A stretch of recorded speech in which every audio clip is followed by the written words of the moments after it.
Bismillahirrahmanirrahim. Assalamualaikum warahmatullahi wabarakatuh. Alhamdulillahi rabbil alamin. Wassalatu wassalamu ala sayyidina Muhammadin sayyidil anbiya'i wal mursalin wa khatamun nabiyyin. Asyhadu an la ilaha illallah al-malikul haqqul mubin Muhammadur Rasulullah shadiqul wa'dil amin. Allahumma salli wa sallim ala Muhammad wa ala alihi wa sahbihi ajma'in. Qala Allah ta'ala fi kitabihil karim, Bismillahirrahmanirrahim, walladzina jahadu fina lanahdiyannahum subulana wa innallaha lama'al muhsinin. Wa qala an-nabi sallallahu alaihi wasallam, yusarul mar'u ma'a man ahabba. Sadaqallah, sadaqa Rasulullah SAW. Ketua DKM beserta pengurus yang senantiasa dirahmati Allah, juga para hujaj, para orang tua yang saya muliakan. Tentunya tidak ada bahasa yang pantas kita sampaikan melainkan puja-puji serta syukur kita kepada Allah Subhanahu wa taala yang telah memberikan nikmat, rahmat, taufik, inayah, hidayah dan keberkahan hingga kita bisa istiqomah melaksanakan ibadah kepada Allah, di antaranya salat maghrib secara berjamaah, dilanjutkan dengan ta'lim. Semoga rangkaian ibadah ini menjadikan tambahan pahala dari Allah Subhanahu wa taala, terhapusnya segala dosa-dosa kita di masa yang lalu, dan menjadikan asbab doa kita dikabul oleh Allah Subhanahu wa taala hingga hajat dunia dan akhirat dipenuhi oleh Allah Subhanahu wa taala. Amin ya rabbal alamin. Salawat dan salam semoga terlimpah curahkan keharibaan Nabi kita Muhammad sallallahu alaihi wasallam. Kita harapkan syafaatnya. Ya rahimakumullah, ketika Nabi sudah sampai di kota Madinah, Nabi menyampaikan pentingnya menghubungkan tali silaturahim, wasilul arham. Karena silaturahim itu menghubungkan hamba dengan Allah. Jadi dalam hadis qudsi, ketika seorang hambaku dia menghubungkan tali silaturahim, berarti dia menghubungkan denganku. Karena rahim itu adalah asmaul husna, Rahman, Rahim. Maka orang yang menghubungkan tali kasih kepada hambaku, maka dia menghubungkan dengan aku, kata Allah. Maka dia pantas mendapatkan rahimnya Allah, sayangnya Allah. Sehingga jamaah yang dimuliakan oleh Allah Subhanahu wa taala, dalam suatu riwayat, ketika ada seorang hamba dia niat mau silaturahim, maka di perjalanan itu malaikat berkata kepadanya, beruntung kamu, bahagia kamu. Karena tadi orang silaturahim itu kan disukai oleh Allah dan disukai oleh Nabi Muhammad. Di samping juga membuat saudara kita senang dengan kita silaturahim, mempererat tali persaudaraan, persahabatan. Kalau dengan mukmin adalah mempererat tali ikhwan, seiman, seagama, seakidah, seperjuangan. Maka kata malaikat, berbahagialah kamu, beruntunglah kamu. Sehingga jemaah rahimakumullah, suatu ketika dalam suatu hadis Nabi Muhammad, ketika Muhammad sudah tiada, maka sahabat Abu Bakar dan Umar ini silaturahim kepada Ummu Aiman radhiyallahu anha. Jadi sahabat Ummu Aiman ini adalah sahabat yang dia dekat dengan Nabi Muhammad, disenangi oleh Rasulullah. Maka kebiasaan Nabi silaturahim kepada sahabat itu dilanjutkan oleh sahabat Abu Bakar dan Umar. Maka ketika sampai di sana, disambut dengan senang hati oleh sahabat Ummu Aiman ini. Dan sahabat itu nangis melihat Abu Bakar dan Umar ke sini. Maka ditanya oleh sahabat Abu Bakar dan Umar, kenapa kau menangis wahai Ummu Aiman? Aku menangis ingat ke Rasulullah Sallallahu Alaihi Wasallam. Ya. Bukan karena bahagianya kalian datang, itu tentu kami bahagia. Terlebih lagi aku mengingat kebaikan Rasulullah Sallallahu Alaihi Wasallam yang tentunya mencontohkan kepada kalian pentingnya silaturahim.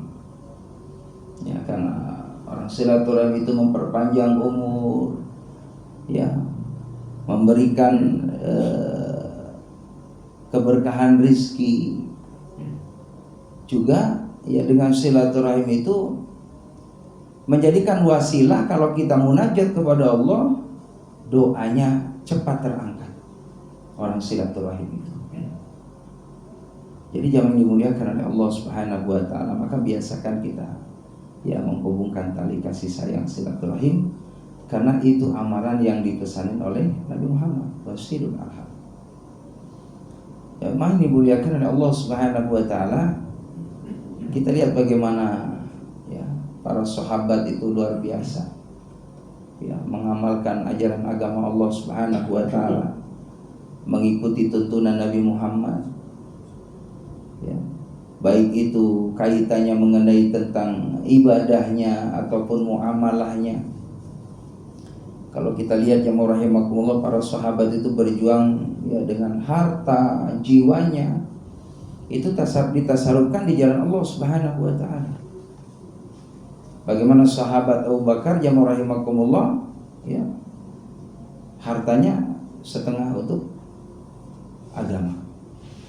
Apalagi sahabat Utsman. Sahabat Utsman itu semua ya, hartanya itu ditasarufkan di jalan Allah Subhanahu wa taala. Bukan malah semakin miskin, ternyata sahabat Utsman itu ya rahimakumullah malah semakin dikayakan oleh Allah Subhanahu wa taala. Kita lihat di kota Madinah itu ya ada investasi yang sampai saat ini masih dinikmati oleh negara. Jadi ada Hotel Utsman di kota Madinah. Itu peninggalan daripada ya hartanya sahabat Utsman radhiyallahu anhu. Jadi tidak miskin. Bahkan ada sumur yang memang diwakafkan untuk kepentingan umat Islam. Jadi ada sumurnya orang Yahudi. Ya, pada saat itu orang kalau mau ngambil air itu kudu beli. Jadi dijual belikan, dikomersilkan. Ya, diambil keuntungannya, maka dibelilah oleh sahabat Utsman radhiyallahu anhu. Maka apa yang terjadi ya rahimakumullah, justru semuanya ya mendapatkan kemudahan dari Allah Subhanahu wa taala, semakin bertambah berkah rizkinya. Jadi dimuliakan oleh Allah Subhanahu wa taala. Dan sahabat-sahabat yang dekat dengan Nabi Muhammad itu ya beliau mendukung sepenuhnya kepada Nabi Muhammad. Bahkan sampai nyawa sekalipun. Kita lihat sejarah bagaimana sahabat Abu Bakar ya rahimakumullah, ya beliau meninggalnya itu diracun oleh orang Yahudi. Jadi wafatnya sahabat Abu Bakar itu usia 63. Jadi Abu Bakar, ya Umar, ya Ali itu usianya rata-rata 63. Kalau sahabat Utsman itu 82 tahun beliau baru wafat. Dan di dalam Islam itu jamaah rahimakumullah ada yang namanya sahabat Nabi juga di samping sahabat termasuk keluarga Nabi. Di antaranya sahabat Abu Bakar, beliau bukan hanya sahabat tapi juga mertuanya. Jadi sahabat Abu Bakar itu beliau punya anak namanya Siti Aisyah, ya. Siti Aisyah radhiyallahu anha dinikahi oleh Nabi Muhammad. Ya, dinikahi oleh Nabi Muhammad. Nah, maka sahabat Abu Bakar itu bukan hanya sahabat tapi juga menjadi keluarga. Terus lagi jamaah rahimakumullah, sahabat ya Umar ini juga ya putrinya Umar ada yang menikah dengan Nabi Muhammad. Jadi bukan hanya sahabat tetapi juga mertua. Jadi Abu Bakar pernah jadi mertua, Umar juga pernah jadi mertua. Kalau Utsman ini jamaah rahimakumullah, beliau mantunya Nabi Muhammad. Mantunya Utsman itu. Ya, jadi pernah menikah dengan Ummu Kulsum juga dengan Zainab. Tapi ketika sudah nggak ada turun ranjang gitu ya. Jadi boleh, yang nggak boleh itu dua dinikahin semua. Iya, nggak boleh. Jadi turun ranjang itu boleh. Begitu. Nah, sahabat Ali di samping keluarga, sepupu juga dan mantu juga. Jadi sahabat Ali itu mantu, ya, mantunya Nabi Muhammad. Nah, semuanya dalam cerita jemaah rahimakumullah, Allahu Akbar. Itu para sahabat yang dekat dengan Nabi Muhammad yang mendapatkan jaminan masuk surganya Allah. Beliau meninggalnya itu benar-benar diancam oleh orang-orang kafir. Bagaimana Abu Bakar tadi diracun. Sahabat Umar jemaah rahimakumullah sama, ya, dibunuh. Ya, sahabat Umar dibunuh. Sahabat apalagi Umar, ya, Abu Bakar, Umar, Utsman juga sama. Sahabat Utsman jemaah rahimakumullah itu dibunuh juga ketika menjelang maghrib. Jadi menjelang maghrib ada orang yang memang dia sentimen, iri gitu kan dengan kemajuan yang dipimpin oleh sahabat Utsman. Ternyata sama, mendapatkan nasib yang luar biasa. Ya, dibunuh oleh orang kafir, tapi mereka syuhada, dijamin masuk surganya Allah Subhanahu wa taala. Termasuk sahabat Ali. Sahabat Ali jemaah rahimakumullah mau ke masjid, mau salat sunnah fajar. Ya, mau ke masjid. Ternyata diam-diam itu orang kafir di belakang yang benci kepada sahabat Ali sama juga. Maka sahabat Ali ditikam dari belakang. Meninggal juga hadirin. Tapi semuanya para sahabat itu kata Nabi mendapatkan jaminan masuk surganya Allah. Jemaah rahimakumullah. Kalau sahabat Abu Bakar, beliau sebelum meninggal dunia, beliau pesan kepada putrinya, ya Aisyah, nanti kalau saya nggak ada, kuburkan di samping Nabi Muhammad. Karena memang jemaah rahimakumullah, sahabat Abu Bakar ini begitu setia, Pak. Kita lihat dari sejarahnya hijrah Nabi kan. Abu Bakar ngikutin Rasulullah ke Jabal Nur, ya kan? Di Jabal Sur, ya, Gunung Sur. Ketika dikejar oleh kafir Quraisy, maka ditemani oleh sahabat Abu Bakar. Sampai tangannya digigit, ya kan, ular, karena saking setianya. Sampai mau meninggal pun pesan kepada putrinya, ya Aisyah, karena memang putrinya kan, kalau ayah nggak ada, karena memang sahabat ini jemaah rahimakumullah sudah dikasih alamat dari Allah, tanda-tandanya. Ya, nanti ayah dimakamkan di samping Rasulullah, tapi di samping bahunya, ya. Jadi jangan sejajar, di bawahnya, lebih di bawah. Kayak orang sholat itu, Pak, orang sholat agak mundur, begitu, agak mundur sedikit. Jadi jangan sejajar dengan imam. Nah, maka pas di punggung kepalanya itu. Nah, itu permintaan daripada sahabat Abu Bakar. Dan kalau saya meninggal dunia, di samping dikafanin ada baju yang sering aku pakai ibadah. Boleh sekalian buat bungkus aku yang gamis itu. Jadi jemaah rahimakumullah, ya, karena ini wasiat, maka sahabat Abu Bakar pun dilakukan oleh putrinya. Jadi kalau laki-laki kan 3 helai, ya. 3 helai kain kafan. Maka yang 2 itu gamisnya sahabat Abu Bakar, yang satunya kain kafan. Maka dimakamkan persis, ya, di samping Rasulullah. Termasuk sahabat Umar, jemaah rahimakumullah. Sahabat Umar juga sama punya permintaan. Karena sama juga tadi kan mertua. Ya. Jadi jemaah rahimakumullah, nanti kalau saya nggak ada, saya pun jangan jauh-jauh, tolong makamkan aku dekat dengan Nabi Muhammad. Jadi yang sekarang di Masjid Nabawi yang makamnya Nabi Muhammad, itu sebenarnya jemaah rahimakumullah itu di area daripada rumahnya Nabi Muhammad, di situ. Ya, jadi di area rumah. Jadi rumahnya Muhammad sangat kecil sekali, Pak. Enggak gede rumahnya Rasulullah itu.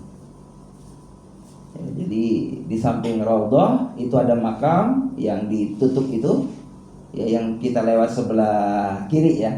Nah, sambil kita memberi salam, assalamualaikum ya Rasulullah. Di situ ada makam Abu Bakar dan Umar, itu mertuanya. Ya rahimakumullah, Padahal katanya, kata Siti Aisyah, aku pun pengen dimakamkan dekat dengan ayahku. Akan tetapi yang namanya tadi, kita nih nggak ada yang tahu, Pak. Ya, di manakah nanti kita dimakamkan, dalam kondisi apa kita akan meninggal dunia, itu dirahasiakan sama Allah. Meninggalnya di hari apa, dengan asbab apa, dikuburnya di mana tuh nggak ada yang tahu. Cuman menurut keterangan jamaah rahimakumullah, seseorang itu dimakamkan, dikuburkan di kuburan yang memang asalnya tanahnya itu Allah ambil dari situ. Makanya mohon maaf, kata ulama, ini orang-orang yang dikubur di Mekah itu orang-orang istimewa, Pak. Orang yang meninggal di sana gitu kan, lagi umroh, lagi haji. Karena memang tadi dasarnya Allah ciptakan orang tadi itu sumbernya dari sana dan kembali ke sana. Menurut keterangan seperti itu. Nah, kita nggak ada yang tahu.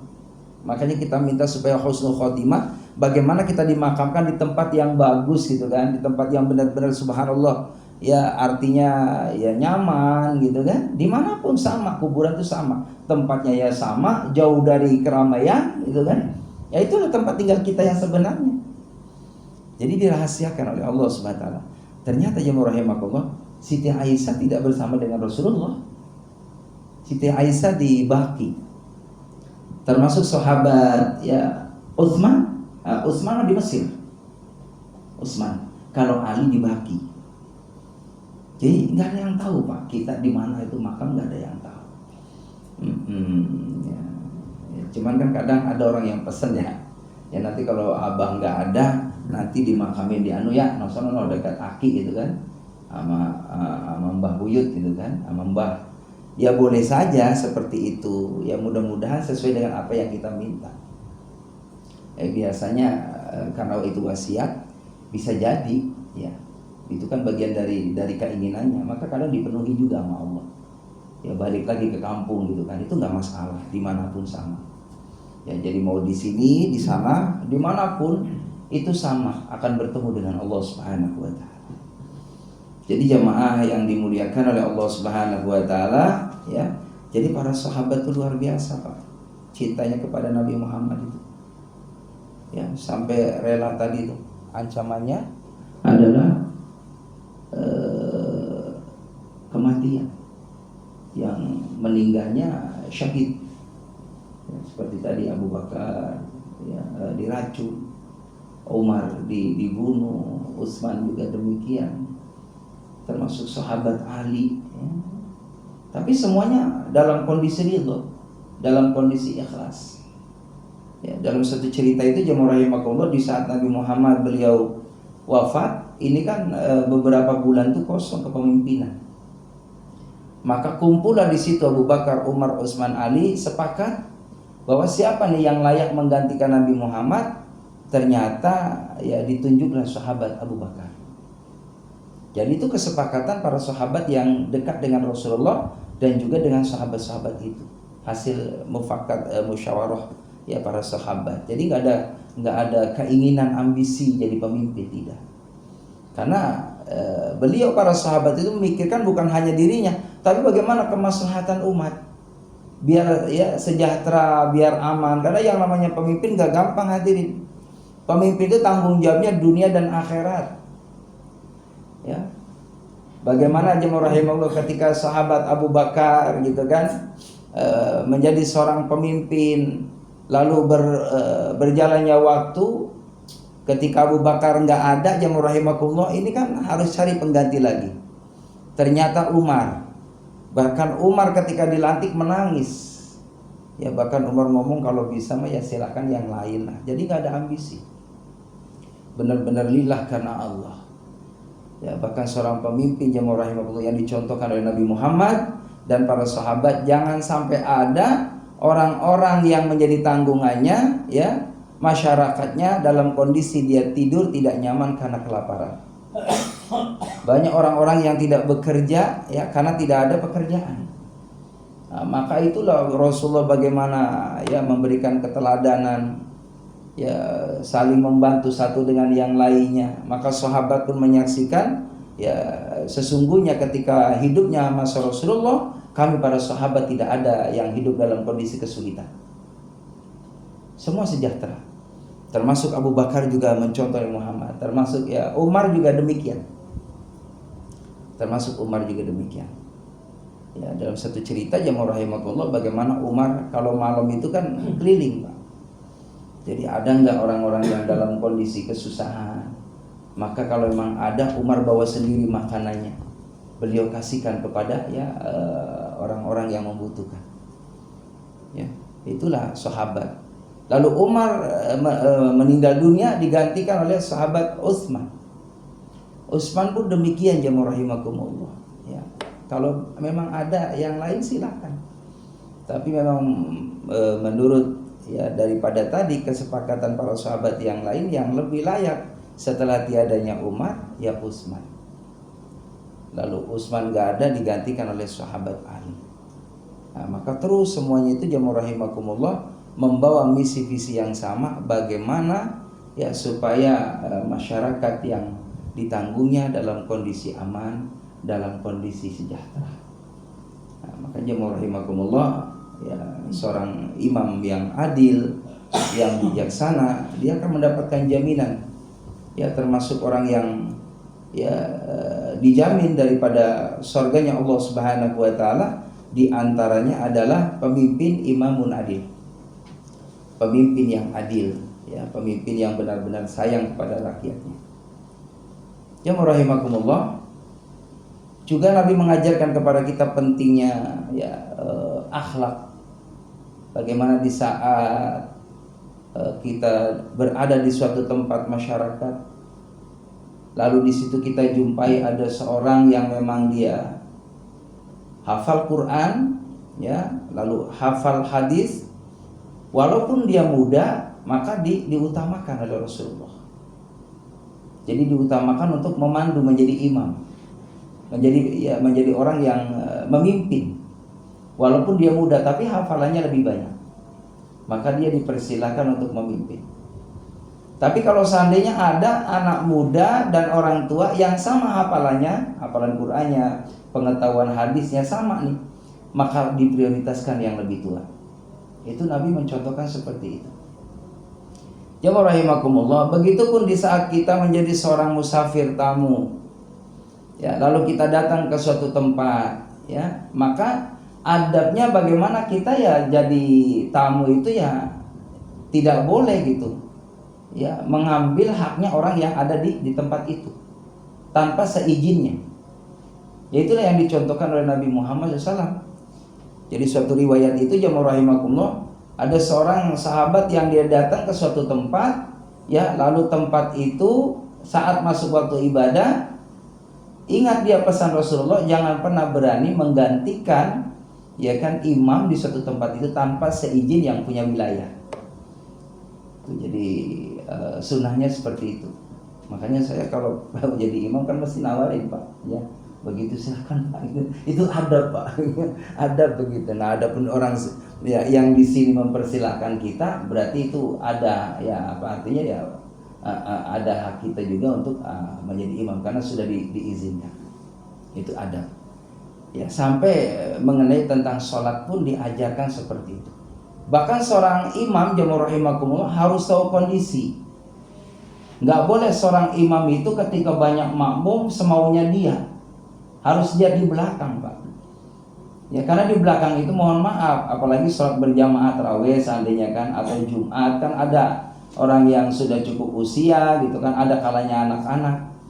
Ya, bahkan Nabi pernah ketika memimpin sholat jamaah rahimakumullah, terdengar ada suara tangisan anak. Ya, maka Nabi mempercepat itu surahnya. Karena jangan ada anak tadi merasa ya kesal lama gitu kan, lalu menangis, dan ini mengganggu juga konsentrasi dalam sholat berjamaah. Maka falyukhafif, dipersingkat. Nah, kita juga sama Pak, jadi imam tahu di belakang gitu ya. Jadi jangan sampai jadi imam surahnya al-muluk gitu kan. Ya rakaat pertama, rakaat kedua an-naba gitu kan. Ya boleh saja Pak, boleh saja kalau emang makmumnya kita paham gitu kan. Begitu. Sebab saya pernah ngalamin juga Pak waktu di Madinah kalau nggak salah itu.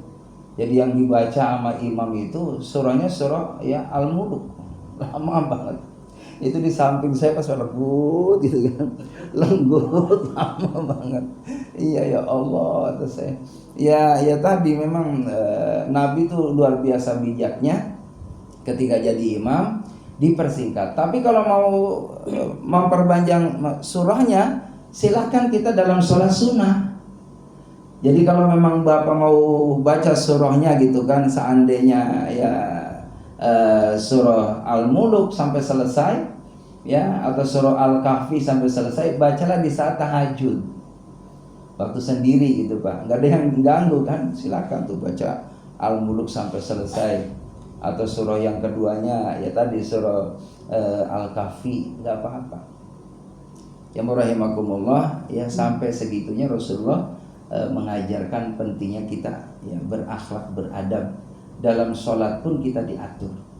Begitupun dalam kita menjadi tamu pun seperti itu. Kita nggak boleh ya tidak minta izin kepada sahibul wilayah tadi. Jamaah yang dimuliakan oleh Allah Subhanahu wa taala, ya begitulah Allah Subhanahu wa taala mengajarkan kepada Rasul dan para sahabatnya ya dalam menegakkan agama Allah Subhanahu wa taala harus siap ya lahir batinnya, jiwa dan raganya untuk Allah Subhanahu wa taala, karena memang ya bagi mereka orang yang beriman pasti meyakini akan ada balasan dari Allah, balasan yang lebih baik daripada dunia beserta isinya ini. Ya bisa bayangkan jamaah rahimakumullah, yang namanya surga itu ya terasnya aja, kalau ada kuda tercepat di muka bumi ini ya untuk lari mengitari daripada terasnya surganya Allah, ya itu perjalanan 1 bulan pun tidak akan sampai, saking luasnya teras Pak. Bayangin, itu teras surganya Allah, bagaimana surganya ya. Makanya dalam Al-Quran itu wa jannatin arduha samawati wal ard uiddat lil muttaqin, Allah sediakan surga seluas langit dan bumi. Kata mufasir, langitnya ini langit 7 Pak. Langit 7 ya, bumi ke-7 itu buat kita tuh ahli surga. Ya, jadi bila dibandingkan dengan kenikmatan dunia yang kita punya ini sekarang, nggak ada apa-apanya Pak. Makanya kata ulama, nikmat itu kan ada 4 ya. Yang pertama, ada nikmat yang paling rendah adalah nikmat dunia. Nah, dunia ini nikmat yang paling rendah. Ya, bukan berharga, nikmat paling rendah. Nggak ada seberapanya, nggak ada apa-apanya. Wong kita ini jamaah rahimakumullah ya, nyari dunia nih, nyari materi, serumah besar apapun tetap aja yang kita pakai kamarnya 1. Kita rumahnya gede gitu kan, 200 meter dibangun semua, kamarnya ada 6 gitu kan. Seandainya kita tiap malam nih gantian Pak, punya jadwal gitu, 2 jam pindah, 2 jam pindah, malah kita nggak bakal sehat kan. Tetap aja yang kita pakai 1 kamarnya. Walaupun rumahnya tadi 200 meter dibikin megah rumah kita, tetap rumahnya, kamarnya yang dipakai 1. Kalau di dalam kamar itu ada ya kan apa namanya, kamar mandi, yang dipakai 1.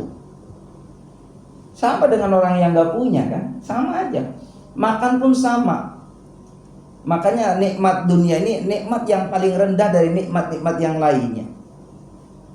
Kita punya mobil, mobilnya 3, ya kan, nggak mungkin dibawa semua tuh.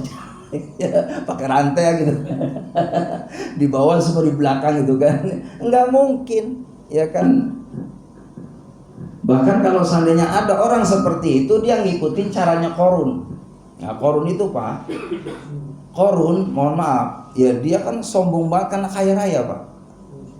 Kuncinya aja itu kalau dibawa sama onta 40 onta nggak bakal ke bawah, saking gedenya. Kuncinya aja Pak, kuncinya bayangin. Ya Allah, kemana-mana dibawa kunci, takut ada yang bobol. Itu si Qarun seperti itu Pak. Jadi ya tawakalnya nggak ada kepada Allah. Ketika ditanya Qarun, kamu kaya ya? Ya ini kan hasil usaha saya, nggak pernah ngelibatin Allah. Beda dengan Nabi Sulaiman, Anda kaya Sulaiman, kau seorang ya raja, kau seorang yang berilmu. Ini adalah karunia Allah. Ini adalah hadza min fadli Rabbi, ini karunia Allah. Jadi nggak pernah merasa diri, mengaku dirinya ya semua hasil kerja saya, enggak.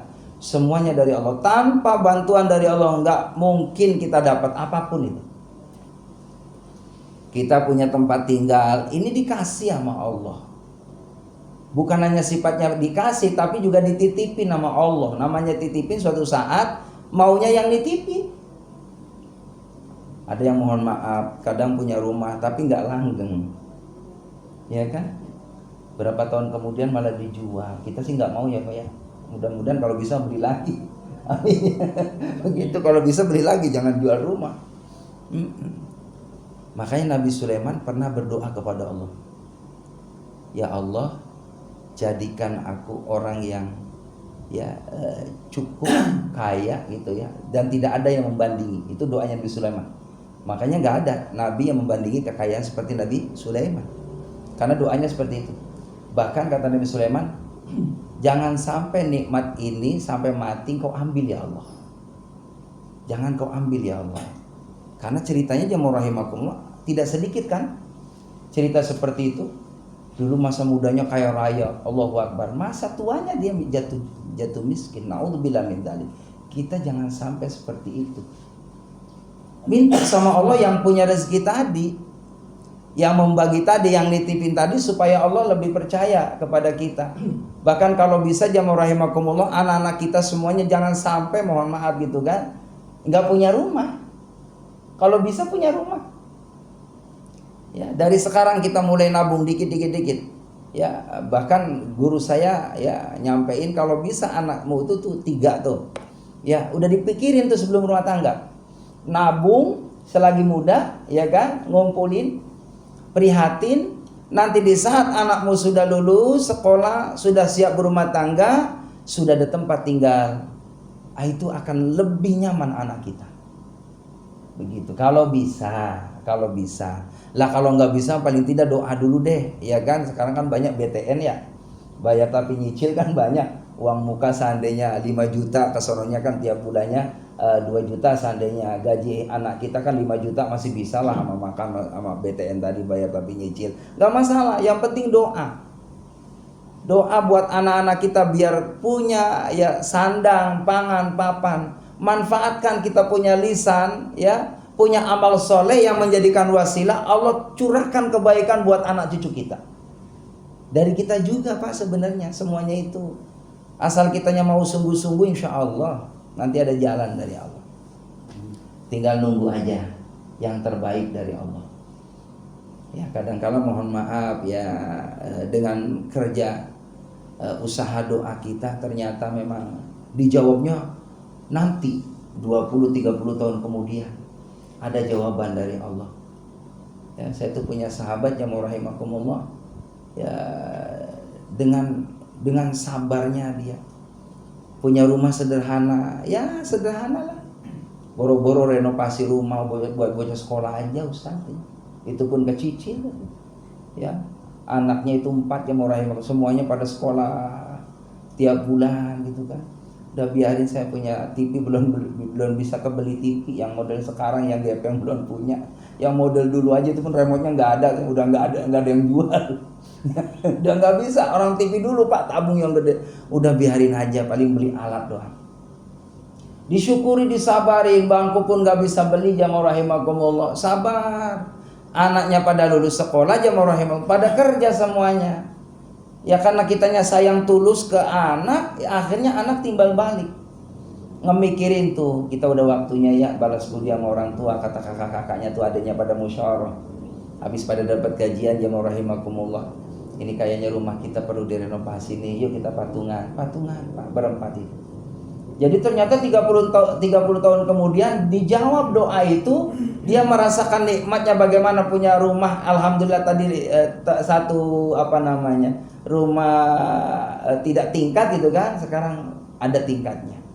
Ngerasain tidur di atas di loteng lah gitu ya. Iya, nikmatin punya rumah tingkat. Yang nggak punya dulunya mobil, alhamdulillah dikit-dikit anak-anaknya tuh pada ngumpulin Pak beli mobil second. Bapaknya sekarang dibawa kemana-mana sama anaknya, masya Allah, dibahagiain ternyata dengan sabarnya itu. Jadi jamaah rahimakumullah, bisa jadi ya doa kita ini ditunda dulu sama Allah, nanti saatnya yang terbaik kita bakal nikmatin dari doa kita itu. Ada yang cepat, ada kalanya di saat pertengahan. Kalau sampai nggak dapat pertengahan, sampai kita mohon maaf nggak ada umur, nanti dibalas sama Allah di akhirat. Nah, yang penting kita niatnya dalam ibadah itu lillah, Pak. Jangan sampai mohon maaf kita ibadah niatnya ngarepin rezeki gampang. Salah. Jadi bukan lillah. Nanti takutnya ada hadis, ada orang ngarepin balasan di akhirat, ternyata nggak ada amalan akhirat. Ya Allah, aku sholat tahajud, mana pahalanya? Kata Allah, bukankah waktu tahajud dulu pengen punya derajat ya, pengen punya pangkat jabatan, aku kasih di dunia. Tapi karena kamu pengennya cuma jabatan doang, nggak ada nilai kebaikan di mata Allah. Kamu sholat duha saben hari minimal 4 rakaat gitu kan, sampai 8 rakaat. Tapi pengen kaya, kan udah kaya di dunia, udah dikasih sama aku kata Allah. Lalu mana amal aku duhanya? Yang nggak ada. Makanya bismillah, kalau kita niat tahajud karena Allah, niat duha karena Allah, niat baca Quran karena Allah, niat sedekah karena Allah, apapun lillah. Maka itu yang menjadikan dunia akhirat dapat. Nah, itulah kita pentingnya luruskan niat tadi. Luruskan niat ini karena Allah udah. Termasuk kita nyekolahin anak ini, gedein anak Pak karena Allah. Jangan pernah ngungkit gitu kan ke anak. Anak kita sukses, jaya gitu kan, terus diungkit. Yang situ tuh bapak tuh rela tuh kerja siang malam nyari rezeki buat situ nguliain. Bapak saya nggak bisa kuliah. Jangan Pak, kewajiban kita orang tua menguliain anak gitu ya. Tuh begitu, kamu udah senang, gajinya udah besar. Ya, yo gantian saatnya nih bapak nih disenengin, beli apa kayak gitu. Biarin aja Pak, udah dikasih alhamdulillah, nggak ada ya. Udah terus aja doa yang baik buat anak. Jadi jangan pernah ngungkit. Ya jangan pernah, ya itu kan kewajiban kita orang tua ke anak. Kamu tuh di pesantren nih, di sekolahin sampai S1, sampai bapak ngutang ke sana kemari, nggak usah diceritain. Tahu lunas juga kan, udah lunas kan Pak? Ya udah lunas mah ya udah, jangan diceritain. Kasihan Pak, takutnya anaknya itu nanti ngebalik. Ya salahnya siapa? Kok nyokolahin saya? Malah repot ya kan. Jadi udah lillahi ta'ala. Apapun yang sudah kita berikan kepada anak lillah semuanya. Begitupun kepada pasangan kita semua, jangan pernah ungkit, karena itu semua menjadi amal kebaikan buat kita. Tidak ada yang sia-sia buat keluarga, tidak ada. Semua dinilai kebaikan di mata Allah Subhanahu wa taala. Jadi nikmat yang paling rendah adalah dunia. Lalu nikmat yang paling berharga dalam hidup adalah rumah tangga. Keluarga, ya Allah Pak, ini nikmat yang berharga ini. Ya, kita dikasih pasangan, dikasih anak, Allahu Akbar. Ada Pak yang mohon maaf sampai meninggal dunia nggak punya pasangan Pak. Ada. Ya sampai meninggal dunia Pak nggak punya pasangan. Ya kalau dia soleh bakal dikawinin bidadari Pak. Iya, ya kan? Dikawinin bidadari nanti di surga. Ada juga jamaah rahimakumullah, mohon maaf, sudah berumah tangga tapi nggak dikasih anak. Ada. Sampai meninggal dunia. Jadi jamaah rahimakumullah, kita alhamdulillah sudah lengkap, udah dikasih tempat tinggal, sandang ya kan, udah alhamdulillah, pangan juga rezeki ada, papan ada, ya kan, tadi dikasih rezeki yang berharga berupa keluarga ada, tinggal syukur sama Allah. Ya, kalau udah masa kita nih udah 50 tahun, udah banyaknya waktu ibadah, buat bekal kita aja ke Allah. Ya udah, dinikmatin aja deh, disyukuri aja. Yang penting jangan tinggal, namanya itu tuh sholat jamaah sampai mati Pak, jangan ditinggal. Ya banyak orang di alam kubur itu pengen kembali ke dunia Pak. Dua mintanya, ya Allah kembaliin saya ke dunia. Pengen tuh ngelakuin amalan-amalan yang dicontohin Nabi Muhammad. Pengen jamaah, itu omongannya. Pengen kembali lagi, pengen baca Quran, pengen kumpul sama orang-orang yang ingat amamu ya Allah. Mintanya begitu doang. Nggak lama-lama, sesaat aja 1 jam itu balik lagi ke sono.